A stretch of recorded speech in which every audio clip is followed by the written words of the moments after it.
వ్యక్తిగతంగా దేవుడి ప్రార్థనలో ఉన్నటువంటి ప్రతి ఒక్క బిడ్డకు పేరు పేరున వందనాలు, హృదయపూర్వక వందనాలు చెల్లిస్తూ ఉన్నాను. అలాగే ఇప్పటివరకు పాటల కోసం వచ్చినటువంటి మీ అందరికి కూడా హృదయపూర్వక వందనాలు తెలియజేస్తూ ఉన్నాను. మరి వాక్య సందేశంలోకి వెళ్ళినప్పుడు ఒక చిన్న ప్రార్థన చేసుకొని మన వాక్య సందేశంకి వెళ్తాం. దయచేసి నాతో పాటు ప్రార్థనలో ఏకీభవించవలసిందిగా మహాపరిశుద్ధుడు సర్వవంతుడు శక్తివంతుడు భగవంతుడు దేవా మీకు వందనాలు స్తోత్రములయ్యా. ఇదివలన ఈ మధ్యలో సంఘంలో కొని మీ మాటలు వినడానికి వచ్చినటువంటి ప్రత్యేకతను బట్టి ప్రార్థిస్తున్నాను దేవా. మీరు సూటిగా మాట్లాడి ప్రభావ మీ వాక్యము ద్వారా ప్రతి ఒక్క పెట్టిన వేడుకమని బలపరచమని జన్మింప చేయమని దేవ ఆహారముగా నన్ను బలపరచమని ప్రార్థిస్తూ నజరేయుడైనటువంటి యేసు నామమున వేడుకొనుచున్నాను. ఆమేన్. మరి మనకు అపొస్తలుల కార్యాలలో 9వ అధ్యాయం రోజు ధ్యానం చేసుకున్నాం. దయచేసి మన బైబిల్లో ఉన్నటువంటి కూడా అపొస్తలుల కార్యాలు 9వ అధ్యాయం మొదటి విషయం గమనించవలసిందిగా అనుమతిస్తున్నాను. మరి ఒకరు చదివి సహాయం చేయవలసిందిగా అనుమతిస్తున్నాను.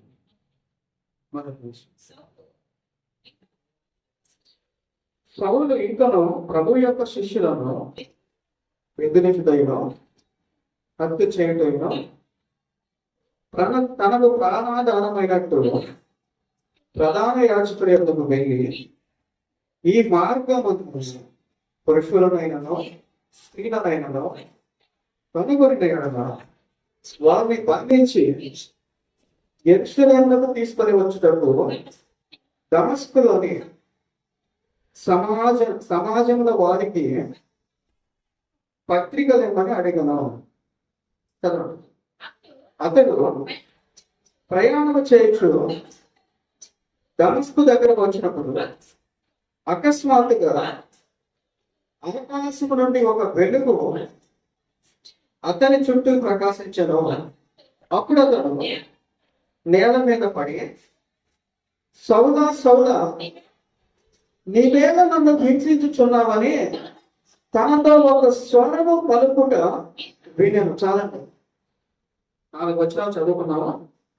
ఈ అపొస్తలుల కార్యాల్లో మనం చూసినట్లయితే మొదటి సంఘానికి సంబంధించినటువంటి విషయాలు రాయబడి ఉన్నాయి. మొదటి సంఘం అంటే ఏంటి? పేతురు ద్వారా ఏర్పాటు చేయబడినటువంటి సంఘం. ఎవరి ద్వారా ఏర్పాటు చేయబడినటువంటి సంఘము? పేతురు అనేటటువంటి దేవుని యొక్క శిష్యుల ద్వారా ఏర్పాటు చేయబడినటువంటి సంఘము. ఈ పేతురు ద్వారా ఏర్పాటు చేయబడినటువంటి సంఘము దేవునికి ప్రతిష్టగాను ఒక గొప్ప ఉద్యమలాగాను రగలను మనము ఈ 8 వచనాల్లో చూస్తాం. అయితే ఈ 8వ అధ్యాయంలో చూస్తాం. ఈ 8వ అధ్యాయంలో ఏం జరుగుతుందంటే మరణాల సంఖ్య పెరగడం వలన ఏం పెరగడం వలన మరణాల సంఖ్య అంటే ఎవరైతే యేసు ప్రభు యొక్క సువార్తల గురించి ప్రకటిస్తున్నారో, ఎవరైతే యేసు ప్రభు దేవుడు అని చెప్పి ప్రకటిస్తున్నారో, యేసు ప్రభువుని మనము చంపేశాము, ఆయన దేవుడు కుమారుడు అని చెప్పేసి ప్రకటిస్తున్నారో వారందరినీ తీసుకొచ్చి బంధించడం, చెరసాలలో వేయడము, వారిని హింసించడం, వారిని కొట్టి రాళ్లతో కొట్టి చంపడం అనేది మనం చూసాం 8వ అధ్యాయం వరకు కూడా. అయితే ఈ 8వ అధ్యాయం నుంచి 9వ అధ్యాయానికి వచ్చేటప్పుడు ఏం జరిగిందంటే ఒకే ప్రాంతంలో ఏర్పాటు చేయబడినటువంటి ఈ ఉద్యమము అన్ని ప్రాంతానికి కూడా వెళ్ళడం గమనిస్తాం. ఏం గమనిస్తాము? ఒకే ఒక ప్రాంతంలో ఏర్పాటు చేయబడినటువంటి సంఘము విస్తరించడం గమనిస్తాం.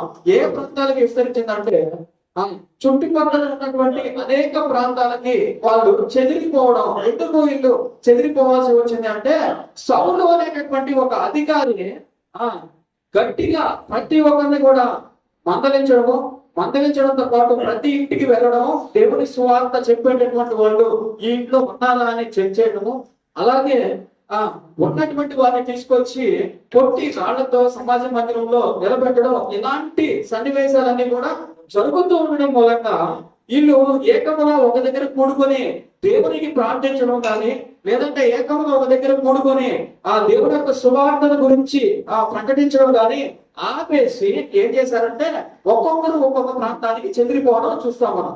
అర్థమైందా మీకు ఏం జరిగిందో? మొదటిగా అపోస్తలుల కార్యంలో ఏం జరిగిందంటే ప్రభు అయినటువంటి యేసుక్రీస్తు వారు ఇక్కడ ఉన్నటువంటి శిష్యులందరికీ ఒక మాట చెప్పాడు. మీరందరూ కొన్ని రోజులు వేచి ఉండాలి.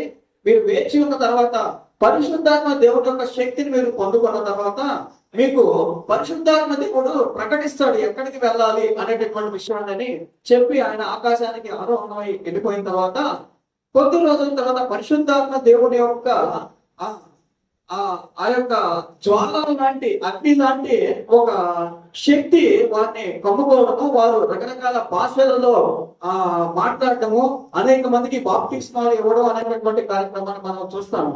అయితే ఈ ఇవ్వబడినటువంటి బాప్తిస్మం ఇచ్చినటువంటి ఈ వ్యక్తులందరినీ కూడా అనేక మంది అధికారులు లాక్కెళ్ళడం, తీసుకెళ్లడం, అక్కడ నిలబెట్టడం, వారిని దోషిగా నిందించడం ఇలా జరుగుతూ వచ్చింది. అయినా కూడా పేతురు గాని యోహాను గాని మిగతా శిష్యులందరూ కూడా భయపడకుండా ధైర్యంగా వాక్యాన్ని చెబుతూనే వచ్చారు. అయితే చివరిగా ఏం జరిగిందంటే స్టెఫను అనేటటువంటి వ్యక్తిని చంపివేయడము, ఎవరైనా స్టెఫను అనేటటువంటి వ్యక్తిని చంపివేయడం, రాళ్లతో కొట్టి బంధించి హింసించి కొట్టి చంపివేయడం అనేటటువంటి సన్నివేశం జరిగిన తర్వాత అక్కడ ఉన్నటువంటి వాళ్ళందరూ కూడా కొంచెం భయభ్రాంతులకు గురయ్యారు.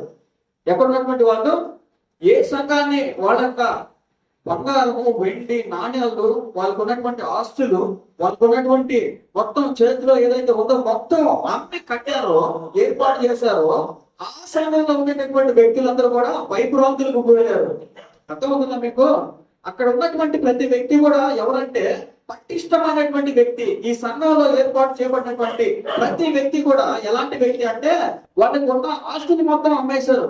వాళ్ళకు ఉన్నటువంటి చేతిలో ఉన్నటువంటి బంగారం, వెండి, నాణాలు మొత్తం ఇచ్చేశారు. అన్ని ఇచ్చేసి పేతురు యొక్క పాదం మీద పెట్టినప్పుడు ఒక సంఘం ఏర్పాటు చేయబడింది. ఆ సంఘం పోషించబడింది.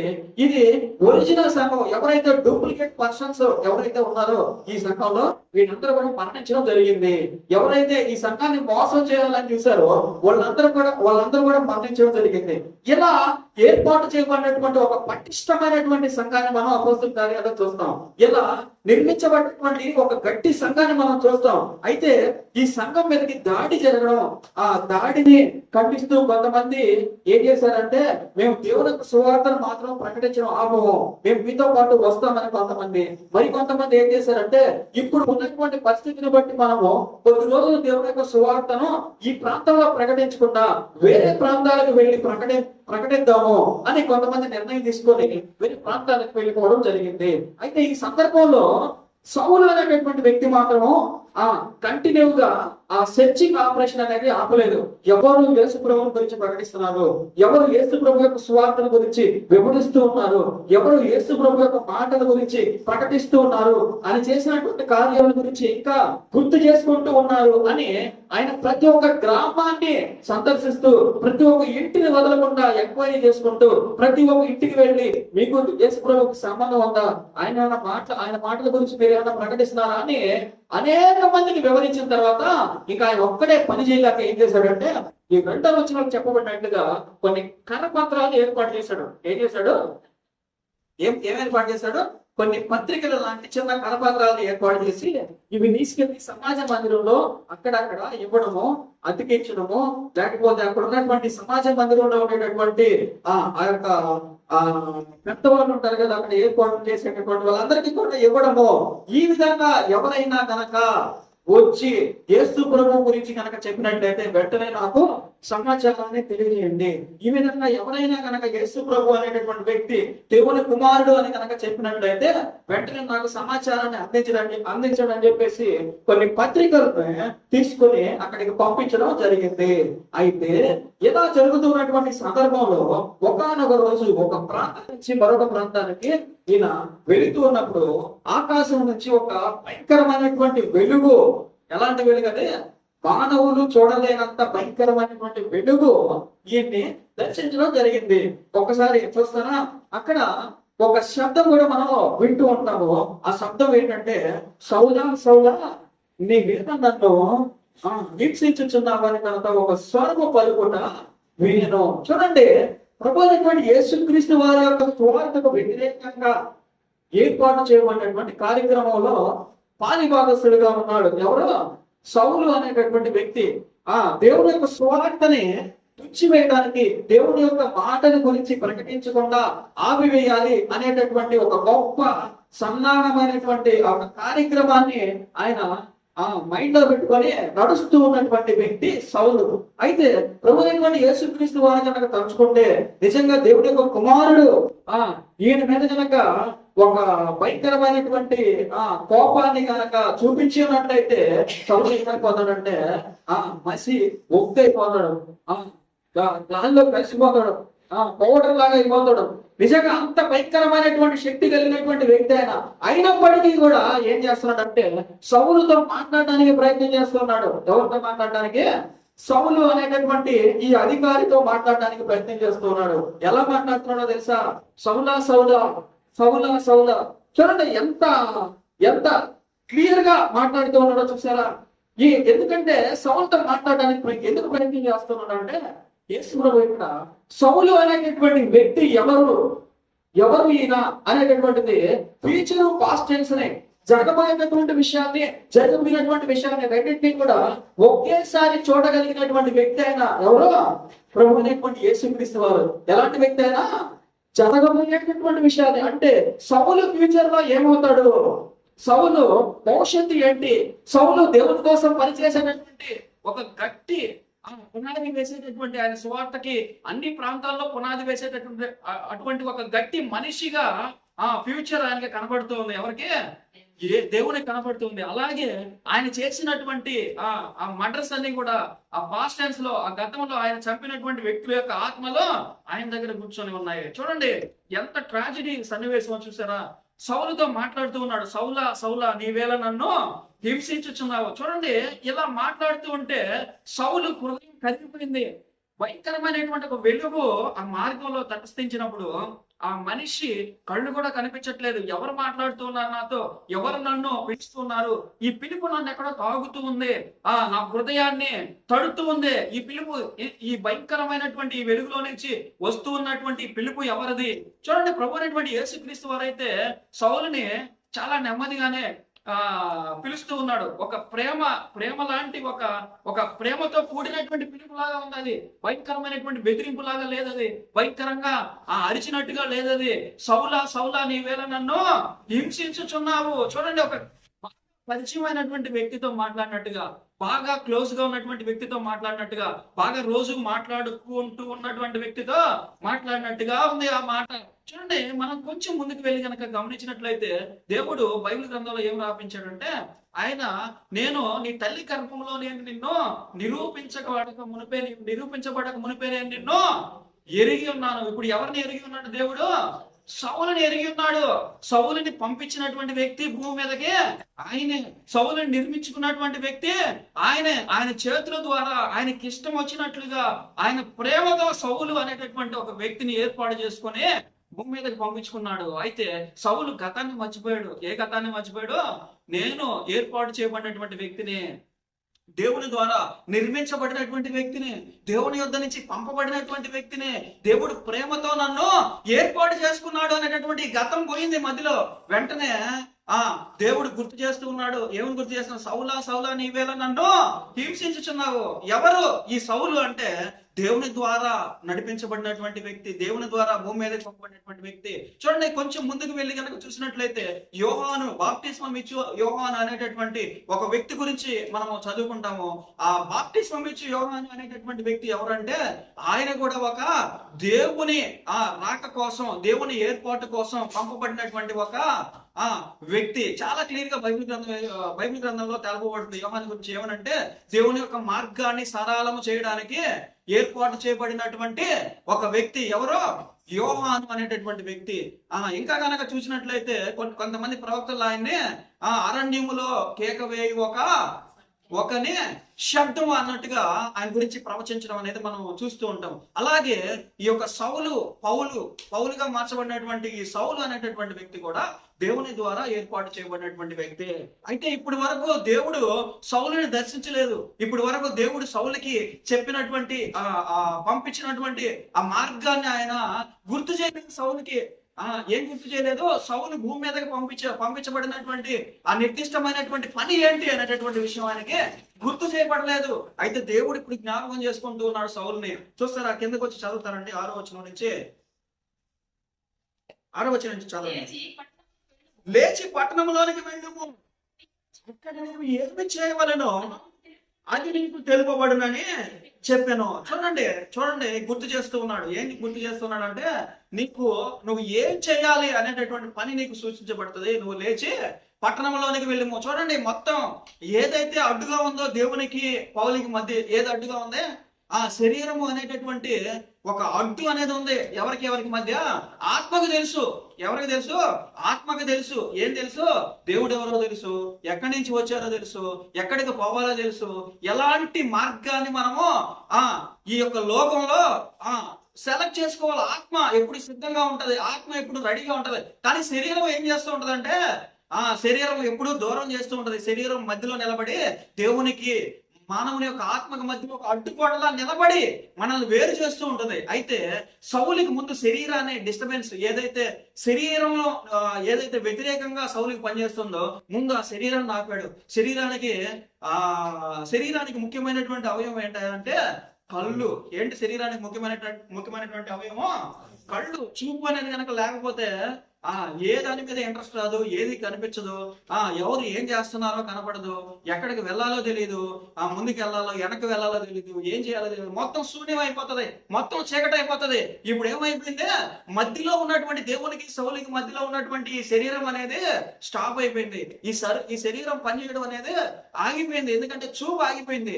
ఒక్కసారిగా మొత్తం లోపల ఉన్నటువంటి ఆలోచనలన్నీ ఆగిపోయినాయి. ఒక్కసారిగా ఆయన వేసుకున్నటువంటి ప్లాన్స్ అన్ని ఆగిపోయినాయి. ఒక్కసారిగా ఎవరెవరిని ఎక్కడ చంపాలి, ఎవరెవరిని ఎక్కడ బంధించాలి, ఎవరెవరిని ఎక్కడ ఏర్పాటు చేయాలి అనేటటువంటి ఆలోచనలన్నిటికి కూడా ఫుల్ స్టాప్ పడిపోయింది. ఎందుకంటే కళ్ళు కనిపించట్లేదు. వెంటనే ఒక శబ్దం వినపడుతూ ఉంది. చెవులు మాత్రమే వినపడుతున్నాయి. ఏం వినపడుతున్నాయి? చెవులు మాత్రమే వినపడుతున్నాయి. దేవుడు ఎక్కువ సార్లు చెప్పేటువంటి మాట ఏంటో తెలుసా? మీరు నా స్వరాన్ని కనుక వినగలిగినట్లయితే, దేని వినగలిగినట్లయితే? దేవుని యొక్క స్వరాన్ని కనుక కనిపెట్టగలిగినట్లయితే, దేవుని యొక్క స్వరాన్ని కనుక వినగలిగినట్లయితే మీరు ఆత్మ ద్వారా నడిపించబడతారు. దేని ద్వారా నడిపించబడతామంట? మనం ఆయన స్వరాన్ని వినడానికి మనం ఎప్పుడు రెడీగా ఉండాలంట. ఆయన మాటను వినడానికి రెడీగా ఉండాలంట. ఆయన శబ్దాన్ని మనము గ్రహించడానికి సిద్ధంగా ఉండాలంట. అయితే వెంటనే సౌలు లేచి నిలబడి నడవడం మొదలు పెట్టాడు. చదువుతారమ్మా 7వ వచనం నుంచి. అతనితో ప్రయాణం చేసిన మనుష్యులు ఆ స్వరము విని గాని ఎవరిని చూడక మౌనులై నిలవబడింది. చూడండి, ఎక్కడైతే ఇలా రాయబడి ఉంది. ఎలా రాయబడిందంటే, ఎవరైతే ఆ సౌలుతో పాటు ప్రయాణం చేస్తూ ఉన్నారో, ఎవరైతే సౌలుతో పాటు నడుస్తున్నారో వాళ్ళందరికీ కూడా ఆ స్వరము వినపడిందంట లేదంట? వినపడిందా లేదా? వినిరి అని రాయబడి ఉన్నది. మరి కంటిన్యూ చేయండి అమ్మా.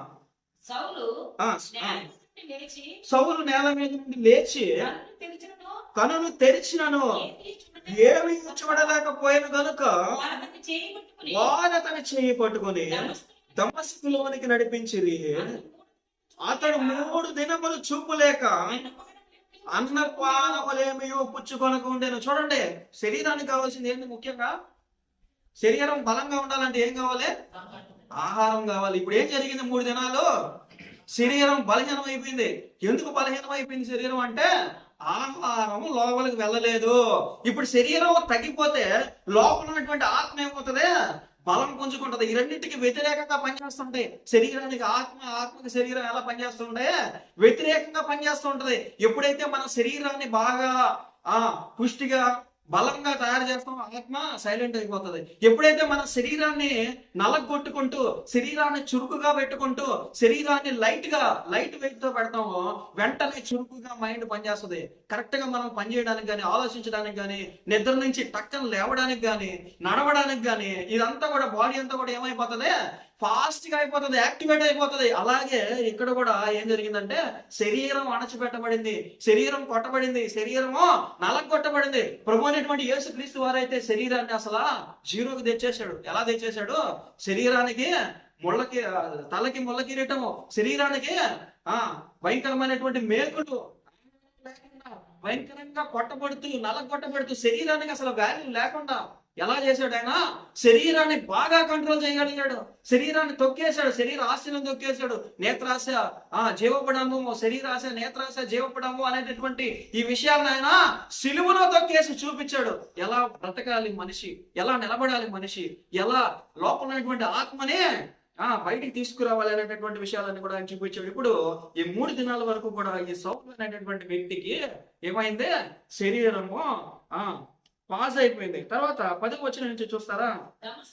దమస్కులో అననీయ అనే ఒక శిష్యుడు నేను ప్రభు దర్శనమందు అననీయ అని అతన్ని పిలువగా అతడు, ప్రభు ఇదిగో నేనున్నానని, అందుకు ప్రభు నీవు లేచి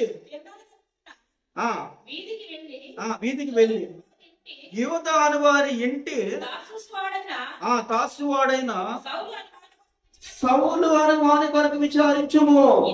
ఇదిగో అతడు ప్రార్థన చేస్తున్నాడు. చూడండి, ఇప్పుడు వరకు సౌలుకి ప్రార్థన చేయడం తెలీదు, సడన్ గా ప్రార్థన చేయడం వచ్చింది. ఎవరైనా నేర్పించారా సౌలుకి ప్రార్థన చేయాలని? ఎవరైనా నేర్పించారా? ఈ మధ్యకాలంలో ఈ మధ్యలో యేసు ప్రభు అనేటటువంటి వ్యక్తి గురించి మాట్లాడినటువంటి వాళ్ళు ఎవరు లేరు. ఎవరితో? సౌలుతో. ఎందుకు తెలుసా? సౌలు ఎవరు? యేసు అనేటటువంటి మాట కనుక ఎత్తితే నరికేస్తాడు, చంపేస్తాడు, తీసుకెళ్లిపోతాడు, బంధించేటటువంటి వ్యక్తి. ఈ మధ్య కాలంలో ఈ ఇన్సిడెంట్ కి అననీయ అనేటటువంటి ఆ వ్యక్తి వచ్చి సౌలుని కలవడానికి మధ్యలో ఎవ్వరు కూడా కలవాల సౌలుని, ఎవ్వరు కూడా ప్రార్థన ఇలా చేయాలని నేర్పించట్లా. ఎవరికి? సౌలుకి ఆటోమేటిక్ గా వచ్చేసింది, బాడీలో ఆటోమేటిక్ గా పుట్టింది. ఏం పుట్టింది? దేవునికి ప్రార్థన చేయాలి, దేవుడితో మాట్లాడాలి, దేవుణ్ణి అడగాలి, ప్రభు నీవెవరు అని అడగాలి అని ఆశ కలిగింది. చూడండి, ఇక్కడ అడిగాడు ప్రభు. 5వ వచనం ఒకసారి చూస్తారా? 5వ వచనం ఒకసారి చదువు. ప్రభు నీవెవడమని అడగగా ఆయన, నేను నీవు హింసించుచున్న యేసును. చూడండి, ఒక క్లూ ఒక్కడే దొరికింది. ఎవరికి? సౌలుకి. నీవెవరు అని అడిగినప్పుడు ఒక క్లూ మాత్రం దొరికింది. ఏ క్లూ అది? నీవు నేను నన్ను హింసించుచున్నటువంటి వాడవు నీవేనా? ఇదిగో నీవు హింసించుచున్నటువంటి యేసును. అంటే ఇంకా ఒక్క క్లూయే దొరికింది. ఏం దొరికింది సౌలుకి? ఆయన కళ్ళు రావాలంటే ఒకటే ఒక క్లూ ఉంది ఆయన దగ్గర. ఏ క్లూ అది? నా కళ్ళు పోవడానికి కారణం ఎవరు? ఆయనే. ఇప్పుడు నా కళ్ళు రావాలంటే ఆయనే. ఇప్పుడు ఆయన ఏం చెప్తున్నాడు? పలానా దగ్గరికి వెళ్ళమంటున్నాడు. అర్థమైందా? ఇప్పుడు మన కష్టాలకి, బాధలకి, శ్రమలకి, రోగాలకి, ఇలా రకరకాలైనటువంటి సమస్యలకు కూడా కారణాలు ఉంటాయి. ఈ కారణాలు కనుక తెలిసినట్లయితే మనం ఫాస్ట్ గా కనెక్ట్ చేసుకునేదానికి అవకాశం ఉంటది. అవునా కదా? మనకి కారణం తెలియలేదనుకో దాంట్లోనే ఉంటాం మనం. ఇప్పుడు ఒక రోగం వచ్చింది, లేకపోతే ఏదైనా ప్రాబ్లం వచ్చింది, దానికి కారణం ఏంటి అని కనుక తెలిసినట్లయితే వెంటనే కమ్ముకుంటారా? ఉంటే ఉన్నాంలే, రోగంతో బాగానే ఉండలేదు అనుకుంటారా మనం? అనుకో. ఏం చేస్తామో, ఎందుకు వచ్చిందో దాన్ని సరి చేయడానికి ప్రయత్నం చేస్తాం. ఇప్పుడు సౌలు కూడా అదే చేయడానికి ప్రయత్నం చేస్తున్నాడు. ఇంకా ఆయనకు ఉన్నటువంటి ఆప్షన్ ఏంటంటే నన్ను పలకరించినటువంటి వ్యక్తి ఎవరు? మనం చంపేసినటువంటి ఆ యేసుక్రీస్తు వారు అసలు ఆయన ఎవరు, ఎలాంటి వాడు అని మైండ్ లో ఏం కనపడట్లా. అడిగేదానికి ఎవరు లేరు ఎదురుగా, బోధించేదానికి ఎవరు లేరు ఎదురుగా. ఎవరితో అడిగి ఎలా ప్రార్థన చేయాలి, ఇది చేయాలా చేయాలి ఏం లేదు. మైండ్ చాలా చురుకుగా పనిచేసింది. ఎలా పనిచేసింది అంటే, ఈ యేసు ప్రభుని చంపినటువంటి వాళ్ళు ఏం చేసేవాళ్ళు? ఇదిగో నేను చంపేసే కదా చాలా మందిని యేసు ప్రభు అంట ప్రకటిస్తున్నటువంటి వాళ్ళందరూ నేను చంపేసే కదా. వీళ్ళు ఏం చేసేవాళ్ళు మెదడులో జ్ఞాపకం చేసుకున్నాడు, మైండ్ లో. ఏం చేసేవాళ్ళు? వాళ్ళు ప్రార్థన చేసేవాళ్ళు. వాళ్ళకి వచ్చేటటువంటి ఒకే ఒక విద్య ఏంటంటే ప్రార్థన చేయడం మాత్రమే వాళ్ళకి వచ్చినటువంటి గొప్ప విద్య. ఇంకేం లేదు. వాళ్ళకి మంత్రాలు తెలియదు, వాళ్ళకి వేరే వర్క్స్ ఏం తెలియదు, వేరే పనులు ఏం చేయలేరు వాళ్ళు. జాబ్ చేసేవాళ్ళు కాదు, లేకపోతే ఏదైనా గొప్ప కార్యాలు చేసేవాళ్ళు కాదు. వాళ్ళకి పెద్ద కాంటాక్ట్స్ కూడా ఏం లేవు. వాళ్ళ కింద పనిచేసే వాళ్ళు కానీ, పైన పనిచేసేటటువంటి వాళ్ళు కానీ, మంత్రులు కానీ, ఎవరైనా సైనికులు కానీ వాళ్ళ కింద ఎవరు లేరు. ఉన్నట్లయితే వాళ్ళని పిలిపించి ఏదో రికమెండేషన్ చేయొచ్చు. కానీ వాళ్ళందరూ కూడా ఒట్టి చేతులతో తిరిగేటటువంటి వాళ్ళు. ఎవరు? వాళ్ళందరూ కూడా ఒట్టి చేతులతో నడుచుకుంటూ వెళ్ళేటటువంటి వాళ్ళు. వాళ్ళు వెనకాల కానీ ముందు కానీ సంపాదించుకున్నటువంటి వాళ్ళు అసలు కానే కాదు. వాళ్ళ వెనకాల రాజులు ఎవరు లేరు. వాళ్ళ వెనకాల దేశాల యొక్క మంత్రులు కానీ, ప్రధానమంత్రులు కానీ, పెద్దలు కానీ ఎవరు కూడా లేదు. వాళ్ళకు ఉన్నటువంటి ఒకే ఒక కార్యక్రమం, 24 గంటలు వాళ్ళు చేసేటటువంటి పని ఏంటో తెలుసా? అర్థం చేయడం. గట్టిగా సోదరం హల్లెలూయా. గుర్తొచ్చింది సౌలుకి. ఏం గుర్తొచ్చింది? ఇప్పుడు కళ్ళు మూసుకున్నావు ఒకటే, ఇప్పుడు కళ్ళు మూసుకున్నావు ఒకటే, కళ్ళు తెరిచినా ఒకటే. అర్థమవుతుందా మీకు? ఇప్పుడు కళ్ళు మూసుకున్నా అదే చీకటి, కళ్ళు తెరిచినా అదే చీకటి. ఇప్పుడు ఎంతైనా ప్రార్థన చేయొచ్చు సౌలు. కళ్ళు తెరుచుకొనైనా ప్రార్థన చేయొచ్చు, కళ్ళు మూసుకొనైనా ప్రార్థన చేయొచ్చు. అయితే ఇలా ఎలా ప్రార్థన చేయడం మొదలు పెట్టాడు. మరలా ఆ ప్రార్థన ఎక్కడికి చేర్చబడింది? అననీయ అనేటటువంటి ఒక వ్యక్తిని దేవుడు నడిపిస్తూ ఉన్నాడు. ఎవరి దగ్గరికి? సౌలు అనేటటువంటి ఒక వ్యక్తి దగ్గరికి. మొదటి కొరింథీయులకు రాసిన పత్రిక 15వ అధ్యాయం 8వ వచనం ఒకసారి చూస్తానండి. చిన్న రెఫరెన్స్ మనం చదువుకుని మళ్ళా దీనికి ఎన్నో వచ్చిన 15వ అధ్యాయము చదవండి. అందరికి ఏం పుట్టినట్టు? కడపట అకాల మంది పుట్టినట్టు. అందరికి కడపట అకాల మంది పుట్టినట్టున్నా నాకును కనబడను. ఏలినగా నేను అపోస్తులందరిలో తక్కువ వాడను. ఒక 7వ వచనం నుంచి స్టార్ట్ చేస్తే కొంచెం క్లారిటీ ఉంటుంది అన్నమాట. తరువాత ఆయన యాకోబును అటు తర్వాత అపోస్తులందరికీ కనబడను.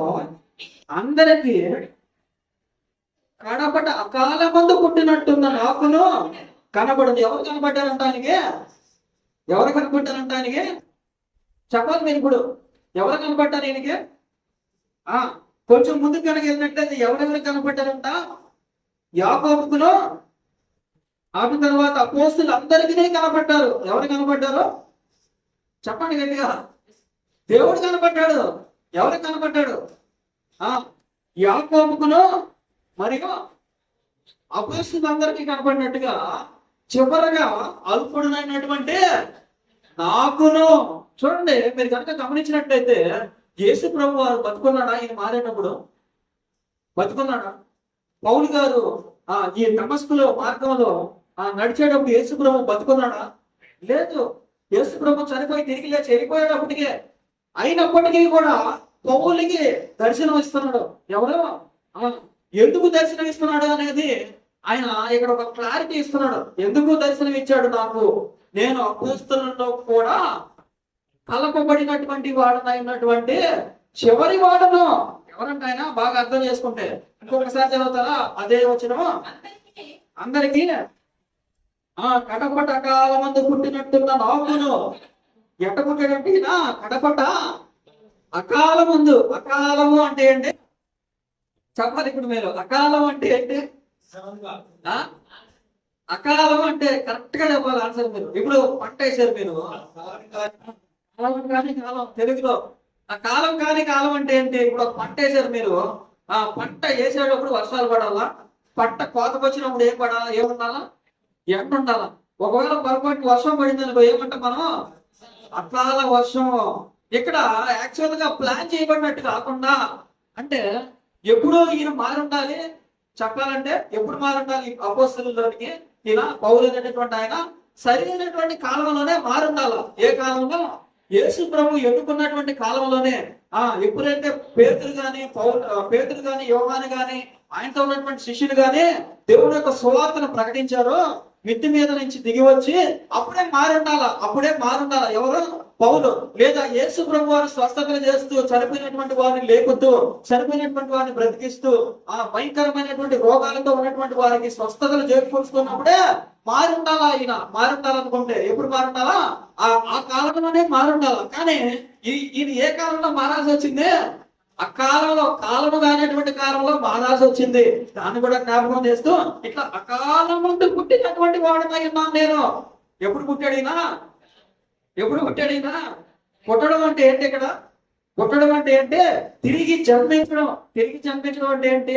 మన భాషలో అయితే బాప్టిజం తీసుకోవడం కానీ, లేదంటే శాశ్వతంగా దేవుడి యొక్క మాటలో నేను నిలబడతాననే ఒక నిర్ణయం తీసుకోవడం కానీ, అంటే అనేక సందర్భాల్లో నేను జ్ఞాపకం చేస్తూ మీకు చెప్తూ ఉన్నాను.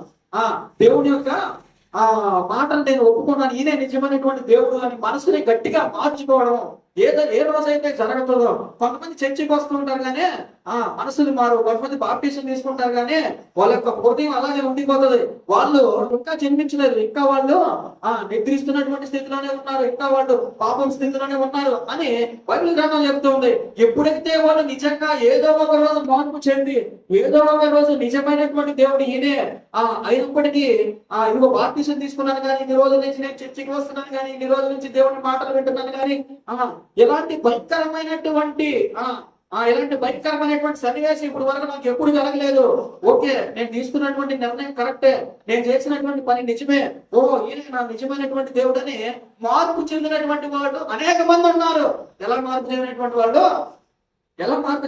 వాళ్ళు బాప్టిజం తీసుకునేసిన తర్వాత కూడా చర్చికి ఒక 10-20 సంవత్సరాల నుంచి వస్తున్నప్పటికీ కూడా దేవుని యొక్క మాటలు వింటున్నప్పటికీ కూడా, దేవునితో పాటు సువార్తను ప్రకటిస్తున్నప్పటికీ కూడా పర్సనల్ టచ్ లేదు వాళ్ళకి. ఎవరితో పర్సనల్ టచ్ లేదు, దేవునితో పర్సనల్ టచ్ లేదు. ఎవరో సరిగా అర్థం కావట్లేదు. ఎందుకు ఏమర్థం కావట్లేదు? యేసు ప్రభు బోర్డులు మాత్రమే ఇలా కనిపిస్తున్నాయి. యేసు ప్రభు చర్చి యొక్క మార్ఫలాజికల్ స్ట్రక్చర్ బయట నుంచి మాత్రం వాళ్ళకి కనిపిస్తా ఉంది. గుడి యొక్క స్ట్రక్చర్ మాత్రమే కనిపిస్తా ఉంది. గుడి మీద ఉన్నటువంటి వాక్యాల రంగులు మాత్రమే హృదయాల్లో నిలబడి ఉన్నాయి కానీ ఆ లోపల ఉన్నటువంటి వ్యక్తి యొక్క క్యారెక్టర్ వాళ్ళకి అర్థం కావట్లేదు. ఎప్పుడో ఒక రోజు ఆయన అసలు క్యారెక్టర్ ఎలా ఉంది అనేటటువంటి విషయాన్ని బయట పెట్టి పర్సనల్ టచ్ ఇస్తాడు. ఎక్కడ మనిషిని యొక్క హృదయాన్ని తట్టి లేపుతాడు. హలో గురు, నీతో ఇప్పుడు వరకు నువ్వు నా దగ్గరికి వస్తున్నావు కదా, నేను చాలా రోజుల నుంచి నేను చూస్తున్నాను, చాలా రోజుల నుంచి నువ్వు నా పక్కనే కూర్చుంటేది. ఇప్పుడు చూడు నన్ను, నీకు కనపడుతున్నటువంటి ఈ వ్యక్తి దగ్గరికి నువ్వు వస్తూ ఉండేది, ఈ వ్యక్తికే నువ్వు రోజు ప్రార్థన చేస్తూ ఉండేది, ఈ వ్యక్తికే నువ్వు డబ్బులు ఇస్తూ ఉండేది, ఈ వ్యక్తికే నువ్వు దశమ భాగం కానుకలు ఇస్తూ ఉండేది, ఈ వ్యక్తికే నువ్వు అప్పుడప్పుడు బియ్యం ఇస్తా ఉండేది. ఎప్పుడైనా చూసావా ఈ వ్యక్తి ఎలా ఉంటాడో అని ఏదో ఒక రోజు తట్టి లేపుతాడు కదా, అప్పుడు వాడు నిజంగా జన్మించినట్టు. గట్టిగా సందర్భం హల్లెలూయా. మరి అలాగా ఇక్కడ ఈ పౌలు అనేటటువంటి సౌలు అనేటటువంటి వ్యక్తి జ్ఞాపకం చేసుకుంటూ ఉన్నాడు. ఏమని జ్ఞాపకం చేసుకుంటున్నాడు అంటే, అపోస్తలులు ఎలాగైతే దేవుణ్ణి చూశారో, అపోస్తలులు ఎలాగైతే దేవుడితో మాట్లాడారో, అపోస్తలులు ఎలాగైతే దేవుడి ద్వారా నడిపించబడ్డారో వాళ్ళలాగే దేవుడు నన్ను లేపాడు. వాళ్ళతో పాటుగా దేవుడి నాతో మాట్లాడడం జరిగింది. వాళ్ళు ఎలాగైతే దేవుడితో నిలబడి ముచ్చటించారో అలాగ నేను దేవుడితో ముచ్చటించడం జరిగింది. ఇది ఎవరి కోసం చెప్తున్నాడు ఈయన? ఎవరి కోసం చెప్తున్నాడు ఈయన? ఎవరి కోసం చెప్తున్నాడు ఈ మాటలన్నీ? మన కోసమే చెప్తున్నాడు. అనేక మంది పౌలు వేరు, అపోస్తులు వేరు, పౌలు అపోస్తులు కాదు అని మాట్లాడుతున్నటువంటి వాళ్ళ కోసం ఆయన ప్రత్యేకించి చెప్తున్నాడు. పౌలు అనబడేటటువంటి నేను, చూడండి సీఎంలో ప్రమాణ స్వీకారం చేసేటప్పుడు ఎలా చెప్తారో, పలానా డాష్ అనబడేటటువంటి నేను, అర్థమైతే మీకు పలానా డాష్ అనబడేటటువంటి నేను ఈ మాటలకి కట్టుబడి ఉంటాను, నేను ఇచ్చినటువంటి హామీలకి కట్టుబడి ఉంటాను అని ఏ విధంగా అయితే చెప్తున్నారో, అలాగే మనకు కూడా ఈ పౌలు అనేటటువంటి సౌలు అనేటటువంటి పౌలుగా మారినటువంటి నేను దేవుని యొక్క శిష్యులలో ఒకనిగా ఉండబడుటకు నిర్ణయించబడ్డాను. చూడండి సమయం లేదు కాబట్టి నేను ఇంకొంచెం ముందుకు వస్తున్న గలతీయులకు రాసిన పత్రిక 1:13 వచ్చిన ఒకసారి స్క్రీన్ గా చూస్తున్నారా? గలతీయులకు రాసిన పత్రిక 1:13 ఎక్కడ? పూర్వమందు చదవండి. 13 పూర్వమందు యూదా మతస్థుడై ఉన్నప్పుడు నేను దేవుని సంఘమును అపరిమితముగా హింసించి నాశనము చేయొచ్చు. నా పితరుల పారంపరాచారమందు విశేష ఆసక్తి గలవాడనై నా స్వజాతీయులలో నా సమాన వయస్కులైన అనేకుల కంటే ఆధిక్యత నొందినని మీరు వింటివి. అయినను తల్లి గర్భమునందు పడినది మొదలుకొని నన్ను ప్రత్యేకపరిచి తన కృప చేత నన్ను పిలిచిన దేవుడు నేను అన్న జనులలో తన కుమారుని ప్రకటింపవలెనని ఆయనను ఆయనను నా యందు బయలుపరప గ్రహించినప్పుడు మనుష్య మాత్రులతో నేను సంపాదింపలేదు. చూడండి చూడండి ఏం చెప్తున్నాడు. ఎప్పుడైతే ఆయన నన్ను ప్రత్యేకపరిచాడో, ఎప్పుడైతే ఆయన నన్ను సపరేట్ చేశాడో, నేను భయంకరమైనటువంటి యోధా మతస్థుడను. ఎవరంటేనా యోధా మతస్థుడను. అందుకే దేవుని బిడ్డలను హింసించడానికి వెళ్ళాను. ఎందుకు వెళ్ళాడంటేనా యోధా మతంలో ఉన్నటువంటి ఆచారం ఏంటంటే ఒకే దేవుడు ఒకే ఆరాధన. యూదా మతంలో ఉండేటటువంటి ఆచారం ఏంటంటే ఎవరినైనా గనక దేవుడిని పరిచయం చేసినా, లేదంటే అన్ని మతారాధన చేసినా ఏం చేయాలి రాళ్ళతో కొట్టి చంపివేయాలి అనేటటువంటి ఆ యొక్క పాయింట్ ని పట్టుకొని యూదా మతంలో ఉన్నటువంటి ఈ గట్టి పాయింట్ ని నెరవేరుస్తూ వస్తూ ఉన్నప్పుడు నేను మార్చబడ్డాను. అయితే నేను నా తల్లి గర్భంలో నుంచి వేరు చేయబడినది మొదలుకొని దేవుడు నన్ను ప్రత్యేకపరిచి చూడండి ఈ పదాలు గమనించినట్లయితే ప్రత్యేకపరిచి అంటే ఏంటి, ఉన్నటువంటి భయంకరమైనటువంటి వాతావరణంలో నుంచి పక్కకు తీసుకొచ్చి ఎలా ప్రత్యేకపరిచాడు. ఒక్కొక్కటికి ఒక్కొక్క విధమైనటువంటి ప్లానింగ్ ఉంటుంది ప్రత్యేకపరచబడడానికి. ఏం ప్లానింగ్ అంటే ఉన్నప్పుడే పుట్టినప్పుడే భయంకరమైనటువంటి డబ్బులు ఇచ్చేసారు అనుకోండి, ఏం జరుగుతుంది పరిస్థితి, ఏం జరుగుతుంది అసలు బయటికే రారాళ్ళు. ఎక్కడ ఉంటారో పైన ఉంటారు. ఎక్కడ ఉంటారో 3-4 మెట్లు పైన ఉంటారు. బయటకు వస్తే ఒక 5-6 మంది సెక్యూరిటీ ఉంటారు. ఎవరు వాళ్ళతో మాట్లాడకూడదు, ఎవరు వాళ్ళతో నడవకూడదు, ఎవరు వాళ్ళతో తిరగకూడదు అంటూ వాళ్ళొక సపరేట్ వింగ్ లో వెళ్ళిపోతారు. అలా కాకుండా పుట్టుకుతోనే కడుపు మంటగా పుట్టామనుకోండి, ఎలా పుడితే కడుపు కాలిపోతుంది అనుకోండి, ఏమవుతుంది పరిస్థితి, బయటకు వచ్చి పని చేయాలా, మంచి చూడాలి చెడు చూడాలి, మంచి లోకంలో తిరగాలి చెడు లోకంలో తిరగాలి. ఏది మంచి ఏది చెడ్డ అనేది మన కడుపు మనకే నేర్పిస్తుంది. ఏం నేర్పిస్తుంది? ఆకలి నేర్పిస్తుంది. మనకి ఏం నేర్పిస్తుంది? ఏదైతే మనల్ని సపరేట్ చేసిందో లోకంలో నుంచి, ఏది సపరేట్ చేసింది? దేవుని యొక్క ఏర్పాటు సపరేట్ చేసింది. మనకు ఉన్నటువంటి మైనస్ పాయింట్స్ అన్ని మనం ఏమనుకుంటూ ఉంటామంటే అసలు ఇది ఎందుకు వచ్చిందిరా బాబు, మనకి ఇది ఎందుకు, ఇది పెట్టకపోతే బాగుండేది దేవుడు, అసలు ఇది లేకుండా ఉంటే బాగుండేది కదా, నేను హ్యాపీగా ఉండేవాడిని కదా, ఇంకొంచెం బాగుండేవాడిని కదా అని మనకు అనిపిస్తూ ఉంటది. అయితే దేవుడి యొక్క ఏర్పాటు ఏంటంటే అదే నిన్ను దేవుడి దగ్గరికి తీసుకురావడానికి ఉపయోగపడుతుంది. గట్టిగా దేవుడు హల్లెలూయా. కాబట్టి ఆయన అంటున్నాడు, నీకున్నటువంటి బాధలలో నీవు దేవుడిని మహిమపరచు. నీకున్నటువంటి ఈ మైనస్ పాయింట్స్ ఏదైతే ఉంటాయో, నీకున్నటువంటి శ్రమలు ఏదైతే ఉంటాయో వాటిని బట్టి నువ్వు ఆనందించు. చూడండి ఈ మాటని స్వీకరించడానికి చాలా కష్టంగా ఉంటుంది. ఏం మాట్లాడుతున్నారు వీళ్ళు?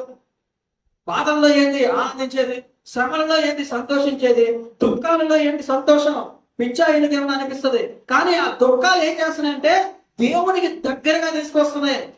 ఏం తీసుకొస్తున్నాయి?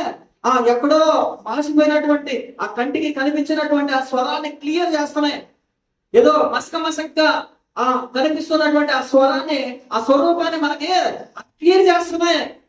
3 పూట్ల తినాల్సింది 1 పూట తిని 2 పూట్ల ఆహారం లేక మంచినీళ్ళు తాగి పడుకొని నిద్రపోతూ ఉంటే మైండ్ ఎలా ఉంటుంది?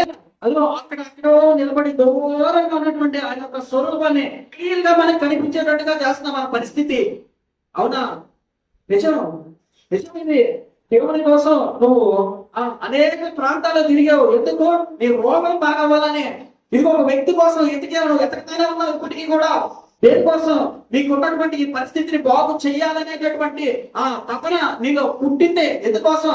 ఎవరో ఒకరు నిన్ను లాగి పైకి తీసుకొచ్చి నిన్ను బాగు చేస్తాను, నేను నిలబెడతాను, నేను నడిపిస్తాను అనేటటువంటి ఒక ఆశ నిన్ను నడిపిస్తూనే ఉంది. అయితే ఈ నడిపింపు ఎవరి కోసం అంటే నీ కోసం. ఎందుకంటే ఈ నడిపింపులో నీకు ఒకనొక వ్యక్తిని ఎదుర్కోవడానికి సిద్ధంగా ఉన్నావు. గట్టిగా సోదరుడు హల్లెలూయా. ఆ వ్యక్తి నీతో మాట్లాడాలంటే ఈ మార్గమే నీకు ఉపయోగకరమైనటువంటిదిగా నేను లేపినటువంటి మార్గం. కాబట్టి పౌలు ఏమన్నాడంటే ఈ పరిస్థితులన్నీ కూడా ఏం చేశాయంట అని ప్రత్యేకపరిచాయంట. నార్మల్ ప్రజల్లో నుంచో లేకపోతే ఆ యూదా మతస్థంలో కరుడు కట్టినటువంటి తీవ్రవాదులుగా ఉన్నటువంటి వాళ్ళలో నుంచి బయటికి తీసుకొచ్చాయంట. ఆయన పరిస్థితులు.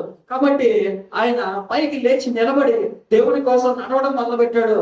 అననీయ అనేటటువంటి ఒక వ్యక్తి ఆ స్వరాన్ని విని కళ్ళు పోగొట్టుకున్నటువంటి ఈ సౌలు యొద్దకు వెళ్ళడానికి సిద్ధంగా ఉన్నాడు. చదవండి అపోస్తలుల కార్యాలు 11వ వచనం నుంచి కంటిన్యూ చేద్దామా? 12వ వచనం నుంచి చదువుతానా? 12వ వచనం నుంచి కంటిన్యూ చేయండి. 9-12 స్పీడ్గా మాట్లాడు. సమయం 10 నిమిషాలు ఉంటాం. అతడు అననీయ అనే ఒక మనుషుడు లోపలికి వచ్చి తాను దృష్టి పొందినట్లు తల మీద చేతులుంచుట చూచి ఉన్నాడని చెప్పాను. అందుకు అననీయ, ప్రభువా, ఈ మనుష్యుడు యెరూషలేములో నీ పరిశుద్ధులకు ఎంతో కీడు చేసి ఉన్నాడని అతను గూర్చి అనేకుల వలన వీటిని ఎక్కడనో నీ మాటను బట్టి ప్రార్థన చేయని వారందరినీ బంధించుటకు అతడు ప్రధాన యాజకుల వలన అధికారం పొంది ఉన్నాడని ఉత్తరం ఇచ్చెను. అందుకు ప్రభు, నీవు వెళ్ళము, అన్ని జనుల ఎదుటను, రాజుల ఎదుటను, ఇశ్రాయేలు ఎదుటను నా నామమును భరించుటకు ఇతడు నేను ఏర్పాటు చేసుకున్న సాధనమై ఉన్నాడు. గట్టిగా సత్యం. హల్లెలూయా. చూడండి, నీ నిర్ణయం కాదు. ఎవరి నిర్ణయం ఇది? దేవుని యొక్క నిర్ణయం. నేను ఏర్పాటు చేసినటువంటి నీ తండ్రి యొక్క నిర్ణయం ఇది. అననీయ, నువ్వు వెళ్ళడానికి విచారిస్తున్నావా? ఇది ఆ వ్యక్తి ఎవరని నాకు నువ్వు చెప్తున్నావా? ఇది నాకు బోధిస్తున్నావా? అననీయ, నీకంటే ముందు నేను అతన్ని ఏర్పాటు చేసుకుని ఉన్నాను. నీకు అతని గురించి కొంతవరకే తెలుసు. ఇదిగో నీకు తెలియనటువంటి అనేక విషయాలు నేను ఆ వ్యక్తి ద్వారా చూపించడానికి సిద్ధంగా ఉన్నాను. నువ్వు వెళ్ళి అతని మీద చేతులిచ్చి అతన్ని బాగుపరిచినట్లుగా అతను ఒక దర్శనమును పొంది ఉన్నాడు. చూసారా? నిజమైనటువంటి విజయం ఏంటి? నిజమైనటువంటి విజయం ఏంటంటే మన శత్రువుల్ని చంపేసి పాతేయడం కాదు. నిజమైనటువంటి విజయం ఏంటంటే మనకి ద్రోహం చేసినటువంటి ఒక వ్యక్తిని, లేదా మనల్ని హింసించినటువంటి ఒక వ్యక్తిని, లేదా మనల్ని ఎప్పుడూ నాశనం అయిపోవాలి అని కోరుకుంటున్నటువంటి ఒక వ్యక్తిని తీసుకొచ్చి సిలువ వేసి చంపేయడం నిజమైనటువంటి విజయం కాదు. దేవుడు అనుకుంటే సౌలుని పాతాళంలోకి తొక్కియచ్చు. పాత నిబంధన కాలంలో భయంకరమైనటువంటి ఎర్త్ కేక్స్ ని, భూకంపాలు వచ్చి ఉన్న బలంగా లోపలికి భూమిలోకి వెళ్ళిపోయినటువంటి అనేక మందిని మనకు కనబడ్డారు. అవునా కాదా? భూకంపం వచ్చి అనేక మంది సడన్ గా లోపలికి భూమిలోకి వెళ్ళిపోయారు. కుటుంబాలతో పాటుగా, ఊర్లతో పాటుగా, గ్రామాలతో పాటుగా లోపలికి వెళ్ళిపోయారు. వాళ్ళకి సంబంధించినటువంటి చరిత్రలో కూడా వాళ్ళ పేరు లేకుండా తుడిచివేయబడినటువంటి అంశాలు అనేకం చూసాము. కానీ ఇప్పుడు వచ్చినటువంటి ఈ దేవుడు ఏ దేవుడు? ఈ కొత్త దేవుడు. ఏ కొత్త దేవుడు? ఈ మనుషులకు, ఇశ్రాయేలులకు పరిచయమైనటువంటి ఈ నూతనమైనటువంటి మార్గాన్ని ఏర్పాటు చేసి వెళ్ళినటువంటి ఈ దేవుడి యొక్క నిర్ణయం ఎలా ఉందో తెలుసా?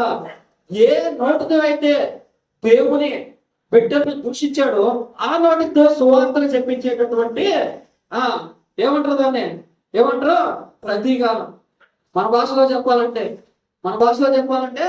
ఇది ప్రతీకారమే కదా? అవునా కదా? చెప్పండి.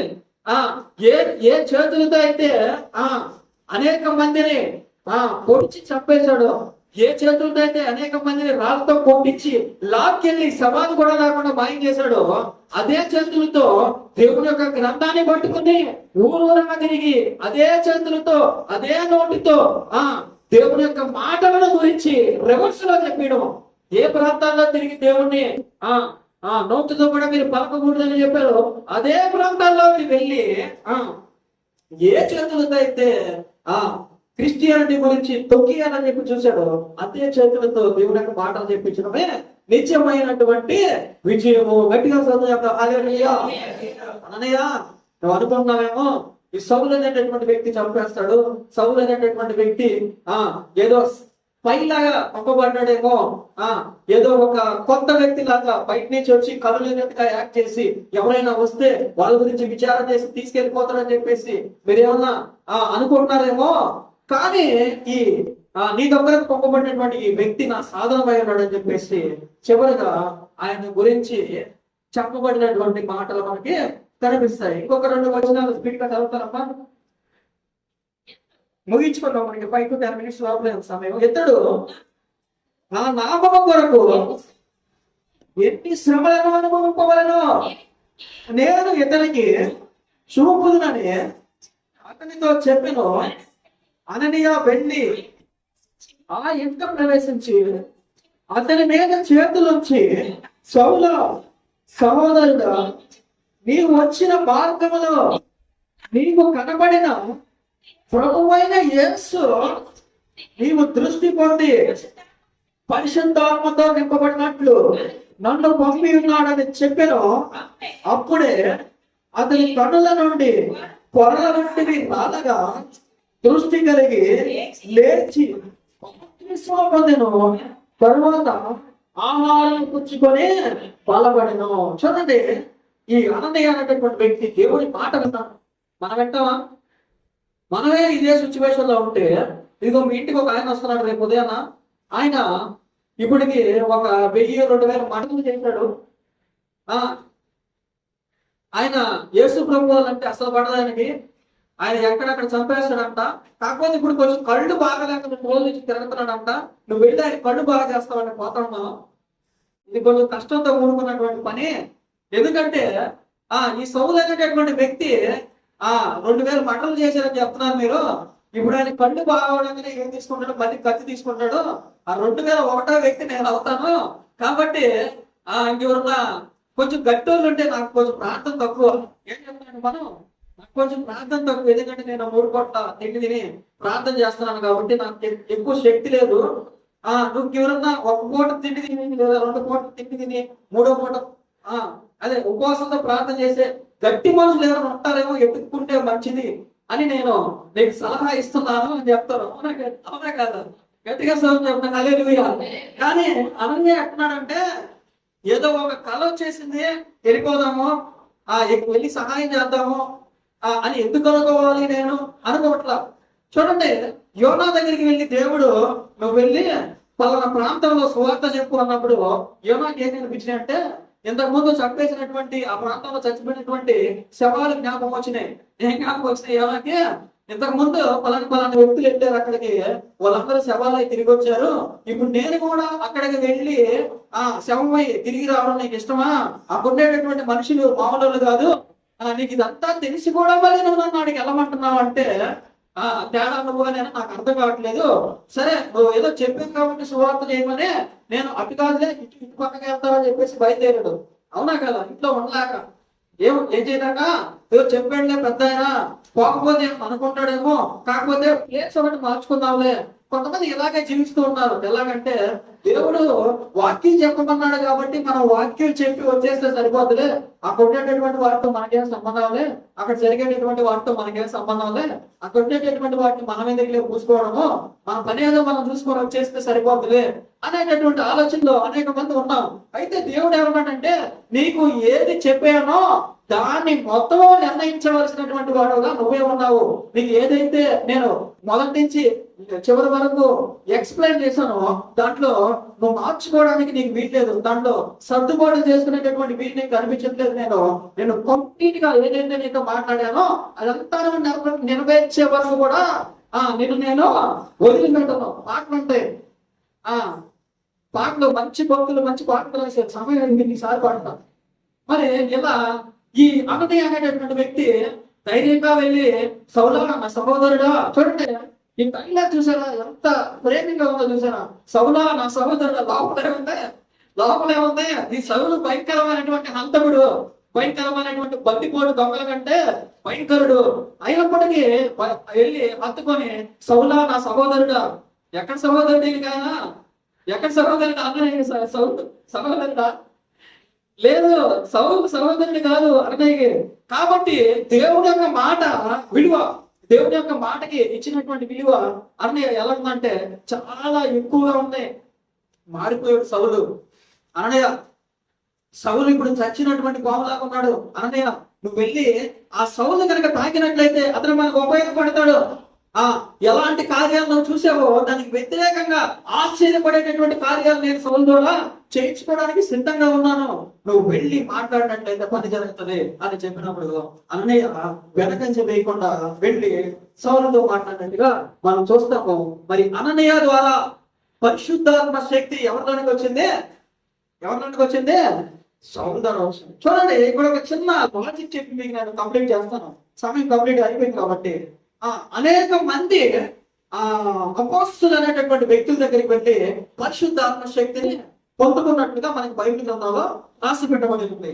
అయితే ఈ పరిశుద్ధాత్మ శక్తిని కొనుక్కుందామని వెళ్ళాడు ఒక వ్యక్తి. ఎవరైనా? సీమోను. ఏ సీమోన్? ఆయన గారడీ సీమోన్ అనేటటువంటి వ్యక్తి దేనికి వెళ్ళాడు? ఈ అపోస్తుల దగ్గర ఉన్నటువంటి పరిశుద్ధాత్మ శక్తిని కొనుక్కోనైనా వెళ్దాం. ఎందుకంటే చాలా రోజులు తిరిగాడు వాళ్ళ దగ్గర నుంచి ఎలాగోలా చేతులు పైన పెట్టించుకొని పొందాలి, లేదా ప్రార్థన చేసుకొని పొందాలి అని ప్రయత్నం చేశాడు. ఎందుకంటే లోపల మనసు మారలేదు. బాప్టిజం తీసుకున్నాడు కానీ, వాళ్ళతో తిరిగాడు కానీ, వాళ్ళతో మెలిగాడు కానీ, అన్ని చూస్తున్నాడు కానీ, దీన్ని ఎలాగోలా నేను తగ్గించుకోవాలనుకున్నాడు కానీ కుదరదు. అయితే ఇక్కడ కూడా మనం చూసినట్లయితే ఈ అననీయ అనేటటువంటి వ్యక్తిలో ఉన్నటువంటి పరిశుద్ధాత్మ శక్తి ఎవరి దగ్గరికి వెళ్ళింది? సౌలు అనేటటువంటి దగ్గరికి వెళ్ళింది. చూడండి, ప్రభావం లాగా ఉంది. ఎలా ఉంది? ప్రభావం లాగా ఉంది. అన్ని నదులు ఒకదాంట్లోకి ఒకటి కాలువలన్నీ కూడా ఒకదాంట్లోకి కలుస్తూ నదులు ఎలా ఏర్పడతాయో అలాగే నదులన్నీ కూడా అనుసంధానమై సముద్రంలోకి వెళ్ళి ఒక భయంకరమైనటువంటి సముద్రం ఎలాగైతే ప్రవహించబడుతూ ఉంటుందో అలాగే ఈ యొక్క పరిశుద్ధాత్మ దేవుని యొక్క శక్తి ఎక్కడి నుంచి మొదలైంది? ఆకాశం నుంచి వచ్చింది. అది ఎక్కడి నుంచి వచ్చింది? పరిశుద్ధాత్మ దేవుని యొక్క శక్తి ఆకాశం నుంచి అగ్ని జ్వాలల రూపంలో విభాజితమై అందరి వెనక కూడా రాలినట్లుగా కనబడుతుంది. ఆ రాలినటువంటి ఆ పరిశుద్ధాత్మ శక్తి ఆ యొక్క శిష్యులలో ప్రవహించి వాళ్ళ ద్వారా మరి ఒకరికి ఇలా అందరికీ కూడా పరిశుద్ధాత్మ శక్తి భూమి మీద పంచబడినట్టుగా మనకి చాలా క్లియర్ గా బైబిల్ గ్రంథంలో కనిపిస్తూ ఉంటుంది. అయితే మనం చేయాల్సినటువంటి పని ఏంటో తెలుసా? ఆ పరిశుద్ధాత్మ శక్తి కోసం మనము పోరాడాలి, కష్టపడాలి. దేవుని యొక్క మాటతో పాటుగా మనం కనుక కష్టపడినట్లయితే అది మన హృదయంలో కూడా ప్రవహించేదానికి అవకాశం ఉంది అని బైబిల్ చేస్తుంది. కాబట్టి ఈ సౌలు అనేటటువంటి వ్యక్తి మార్చబడినట్లుగా ఈ ప్రపంచంలో దేవునికి వ్యతిరేకంగా పనిచేస్తున్నటువంటి అనేక మంది, అలాగే అనేక సిస్టమ్స్, అలాగే అనేక దేశాలు కూడా దేవునికి సాధనముగా మారాలని కోరుకుంటూ ఒక వాక్య సందేశాన్ని ముగిస్తూ ఉన్నాను. మరి మన మధ్యలో పాస్టర్ గా ఉన్నారు. చివరి ప్రార్థన చేసిన తర్వాత మనము ఆశీర్వాదాలతో ప్రారంభ కార్యక్రమాన్ని ముగించుకుని ముందుకు సాగిపోవాలి.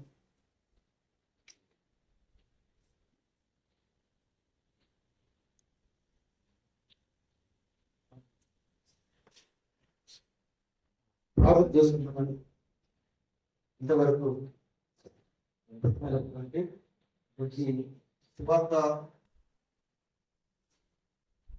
ప్రపంచంగా మార్చినటువంటి యొక్క మార్పును గురించి విషయంలో ప్రార్థన చేసుకుంటాం. సర్వోన్నతుడైనటువంటి మా తండ్రి, సర్వాత్మనిధి, ఈ యొక్క మధ్యాహ్న సమయమందు నీ దాసుల ద్వారా తండ్రి అనేకమైనటువంటి విషయాలు మీరు మాతో మాట్లాడు. సౌలును మీరు దర్శించినటువంటి విధానం, సౌలును నీ ప్రణాళిక ప్రకారం, నీ ఉద్దేశ ప్రకారం తండ్రి ఏ స్థలములలో అయితే నీ యొక్క నామములకు అవమానకరముగా జీవించాడు అదే స్థలములో తండ్రి ఆ బిడ్డలనైనా మీరు లేవనెత్తి నీ నామమహిమార్థమై వాడుకుని అతసాక్షిగా ప్రభువాదుడు నిలిపినటువంటి విధానాన్ని బట్టి స్తోత్రం తండ్రి. ఆ రీతిగా తండ్రి మేము నీ యొక్క చిత్తమును ఎరిగినటువంటి వారమై నీ ప్రణాళిక ప్రకారముగా తండ్రి ఈ లోకములు నీ నామాన్ని మహిమపరిచేటువంటి వారు. ఆనాడు సౌలు ఏ రీతిగా అయితే నీ నామ మహిమార్థమై తన జీవితాన్ని ప్రభునికి అంకితం చేస్తాడు, అలాగే మా జీవితాలలో ప్రభు నీవు మాకు అనుగ్రహించినటువంటి ఈ రక్షణ ప్రణాళికలు మేమును ఈ యొక్క పాత్రలుగా నీ సాధనాలుగా మేము వాడబడడానికి సహాయం చేయండి. ఆ రీతిగా మమ్మల్ని బలపరచండి. ఈ పరిశుద్ధాత్మ యొక్క బలమును ప్రభు మేము దినదినము అనుభవించుతూ అనేక మందికి సాక్షులుగా జీవించిన దయచేయమని ప్రార్థిస్తున్నాము. ఆ తండ్రి నీ దేవుని రాసుని మీరు జ్ఞాపకం చేసుకోండి. తగిన జ్ఞానమును వివేకమును మీరు ఇచ్చి మాట్లాడించిన విధానం బట్టి వందనాలు. అలాగే తన కుటుంబాలను మీరు జ్ఞాపకం చేసుకోండి. తను చేస్తున్నటువంటి నాయన మరి ప్రభా ఆ యొక్క సేవ, ఆ పరిచర్యలో లేక ప్రభా తను చేస్తున్నటువంటి ఉద్యోగంలో ప్రభా తండ్రి నీ కృపణించండి. తగిన జ్ఞానమును వివేకం మీరు అనుగ్రహించి ప్రభు ఆ కుటుంబాలు అనేక మందికి ఆదర్శంగా ఉండడానికి సహాయం చేయమని ప్రార్థిస్తున్నాం. కుటుంబంలో సహా ప్రభా మరి మా సంఘంలోకి వచ్చినటువంటి కుటుంబాన్ని జ్ఞాపకం చేసుకోండి. మరి ముఖ్యంగా మా టీచర్ కేజీఎల్ గారిని బట్టి మేము ప్రార్థిస్తున్నాం. ఆ బిడ్డను కూడా జ్ఞాపకం చేసుకోండి. మరి సేవకుని యొక్క తల్లి గారిని జ్ఞాపకం చేసుకోండి, కుటుంబాన్ని జ్ఞాపకం చేసుకోండి.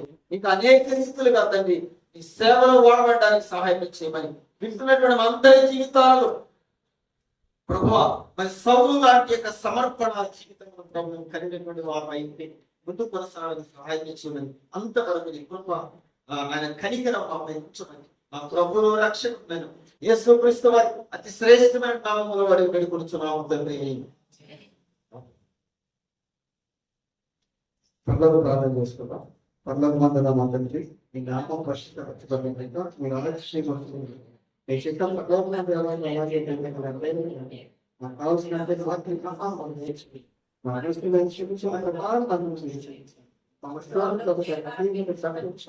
ఎందుకంటే రాజ్యము బలమైన మంచి మా శక్తి సర్వం నిరంతరం